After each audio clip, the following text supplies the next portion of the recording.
Yes, alright, one more time ladies and gentlemen, nizere ko meze neza byatari nanjye meze neza. Mukanya nibwo mbonye uwitwa Dino Nyawe avuze ati indirimbo zose za Papa Cyangwe zamaze gusibwa kuri YouTube channel ya Loki Entertainment. Uyu Loki yahoze ari manager wa Papa Cyangwe, murabyibuka neza. Ubwo rero faster nanjye nta kintu nkoze miste nguruka cyane nihuta n'amashyushyu menshi ngoko ngiye kurako ibyo nzomye ntibeshye nsanga rwose duheruka inzira muki. Nyuma yuko rero batandukanye indirimbo murabizi ko za Papa Cyangwe zajyaga zijya kuri YouTube channel ya Loki kirabiranya zagumyeho, ari nako nyuma rero witwa Papa Cyangwe yafunguraga YouTube channel yiwe agatangira gushyiraho indirimbo nshyashya atangiye gukora bagitandukana. Hanyuma iyo channel nayo nyuma ikaza kwibwa ikanabura burundu.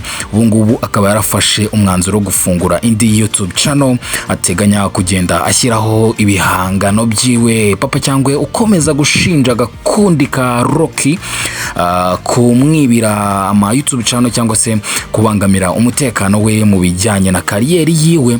Kuri ubu ngubu rwose indirimbo ze yakoranye na Loki ntago zikibarizwa kuri YouTube channel bazishyiragaho. Ibi ngibi bishatse gusobanura iki?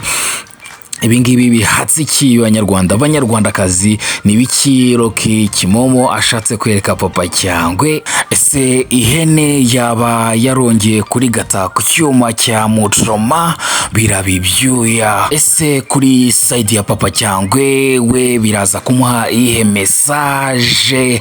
Thank you so much ladies and gentlemen. Buriya tuzagenda tubimenya dore ko Papa Cyangwe nawe atajya arya imboga. Nizere ko wakoze subscribe kuri Boss Kabutura YouTube channel yacu dufaranga hirya no hino kuri social media cyangwa se kuri murandasi dukoresha Boss Kabutura. It is the same price, the same house and the same vibes. Stay in touch.